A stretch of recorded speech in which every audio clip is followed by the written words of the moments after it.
A yau insha Allah bidiyon mu zai bayani ne tun daga title din wannan bidiyon ka san cewa wannan bidiyon zai bayani akan Tonkeeper wallet da kuma MyTon wallet da bambancin da ke tsakanin Tonkeeper wallet da MyTon wallet da kuma hatsarurrukan da ke tsakanin Tonkeeper da MyTon wallet da kuma ka san menene makasudin cewa aka yi su dukansu su ma guda biyu kansu.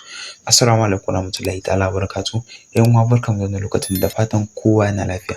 So kamar yadda ku sani zan yi muku bayani akan shi wannan Tonkeeper wallet din da kuma MyTon wallet da kuma amfanin ka zai ka mallaki wallet din nan gaba ɗayan su duka biyu da MyTon wallet da shi Tonkeeper din.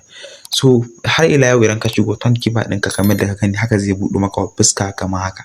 So kafin mu shiga cikin wannan bidiyon gadan kada ka mance ka danna mana subscribe sannan ka yi like din wannan bidiyon sannan ka yi share din sa domin sauran uwa da su ma su gani su amfana.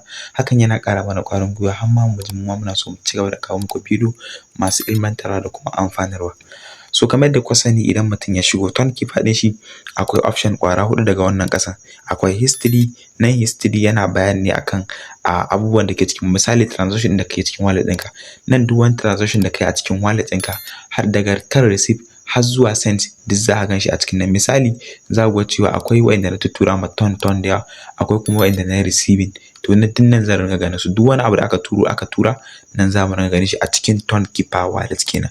So idan muka zo nan bangaren browser za ku ga cewa browser ne kai tsaye akwai wataran ana dan turo kamar like yadda kuka san Trust wallet yake mutum na iya using da wannan browser din ya shiga wasu browser na cryptocurrency site da dai sauransu. So idan muka zo nan kuma bangaren collectibles nan kuma ana turo wasu NFTs ne.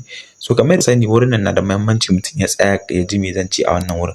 Yawanci za mu ga cewa an turo mana wannan NFTs anan hakan kuma yana da hatsari sosai game da wannan wallet din namu hakan na iya zama mana matsala sosai. Kamar yadda ku sani irin wannan NFTs din da ake turawa wannan wanda ake sa unverified din nan suna da matukar hatsari a cikin wallet din. Shi yasa muka ce muku MyTon wallet yana iya fin Tonkeeper da wasu abubuwa da yawa wanda ya fi shi da kusan 100% zance.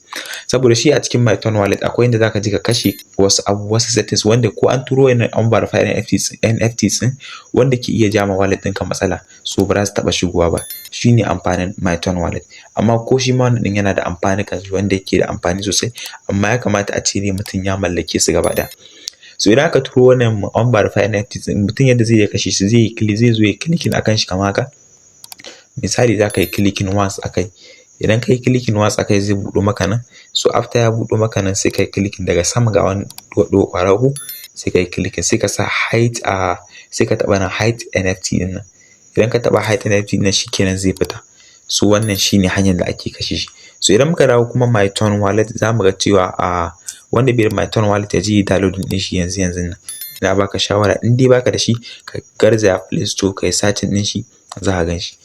So after mun shigo Play Store mun yi searching MyTon wallet kai sai zai buɗe mana wannan fuskan kamar haka. So za mu yi searching na shi MyTon wallet din kamar yadda ku gani mun riga mun yi searching ya fito mana. So already ina da shi da ma kai sai dan yi open din shi kowai. So yanzu za mu je mu ga tsare-tsaren shi MyTon wallet kamar yadda ku sani yawancin ku Tonkeeper kuke aiki da shi. Kamar da na faɗa muku a baya shi MyTon wallet yana da wasu tsaruka ne wanda ya fi security bisa ga shi Tonkeeper saboda shi akwai abubuwan da zaka zo kai setting din su wanda ko da an turo maka wani abu wanda zai sa wallet ɗinka ya samu matsala ko kuma wani asset ɗinka ya samu matsala hakan zai ba ma wannan wallet ɗin MyTon wallet dama ya yi maka hiding ɗin wannan abu wanda ba tare da ya shafi wani asset ɗinka ba. So wannan shine bambancin su kuma suna da ɗan wasu tsare-tsaren da kuma daɗin transfer. Sometimes wannan gaskiya fa daɗin transfer. So idan muka shigo MyTon wallet za ku ga fuskan shi ba irin yadda ku saba ganin wasu wallet ba. Na san dan uwa zai so ya ga yadda ake bude shi. So da yake already ni ina da shi. So idan ka zo in ka zo kai fuskan naka haka zai bude. So kai sai zaka taba create wallet. After ka taba create wallet zai tambaye ka sa pin ka sa password. Misali yanzu za mu create na pin din da sauransu. So misali za mu create na pin. So after mu create na pin zai buɗo mana first press na shi wannan wallet din.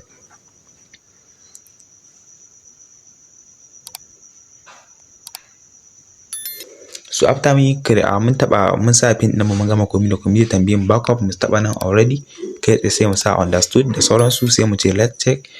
Irin wannan zai tambaye ka wasu word ne misali zai tambaye ka question number 3 abinda aka rubuta a number 3 misali kamar haka. So already na san dan uwa zai iya wuce wannan stage wannan ba wani stage bane mai wahala. So abin da zaka yi shine bayan ka shigo Myton wallet ɗinka ka gama create wallet ka gama komi da komi, daga nan idan ka shigo za ga shi wancan yana da bambanci da wannan. Duba da wancan za ga akwai send akwai receive, wannan kuma send ko yake da shi. So wannan receive din shi gashi nan already saboda wallet address din shi na nan, shi yasa ba a sa receive ba. Dama amfanin receive shine kai receiving ka dauko a ɗinka. Shi nan da zaran ka taba nan ka copy address ɗinka na ton tura gas fee za a tura ma, da ka so Myton wallet nan kawai zaka taba already ya riga ya copy kenan. So idan muka dawo kuma ta bangaren settings din shi wannan zamu zo kan settings kamar haka. Zan nuna muku yadda za ku gyara komi da komi a cikin settings na shi wannan Myton wallet. So idan ka zo za ka ga buɗe maka wannan fuskan kamar haka, sai ka shiga misali in muka shiga wannan appearance din. Wannan appearance din bari muku bayanin shi dalla ku yadda za ku fahimta. Kowane abu na da amfani a cikin wannan appearance din. Irin light misali ina son yayi haske, irin kaman dark in haske nake so, in system wato hasken wayata, in hasken wayata dark ne zai zauna a dark, in kuma hasken wayana light ne zai zauna a light. So already ni ina amfani da system ne saboda already wayata tana dark ne, dark mode. So idan muka zo nan kuma bangaren asset and activities din nan, akwai wani abu da ya kamata, akwai wasu abubuwa masu muhimmanci wanda ya kamata kowa ya kasa ido ya gani. So idan muka zo wannan wurin za ka ga cewa akwai nan nan investor views, wannan mu bashi a haka.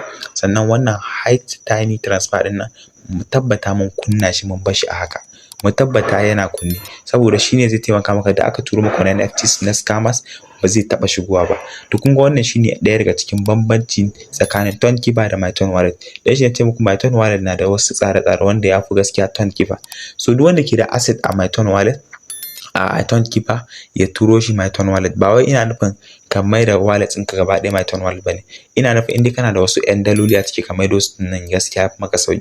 Sannan kuma indai kai connecting wallet ɗinka da Tonkeeper, ban ce wai ka bar shi ba ka dawo Myton wallet, ka bar shi a Tonkeeper ɗinka.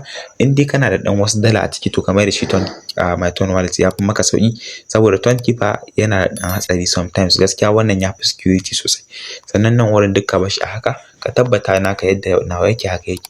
Idan muka zo nan kuma za mu zo nan bangaren language da sauransu. Muka zo bangaren language nan yare ne zaka iya canza duk yaren da kake so. Akwai yaruka kala-kala, akwai Russian da sauran Spanish da dai sauransu. Already mu ba mu aiki da wannan yarukan.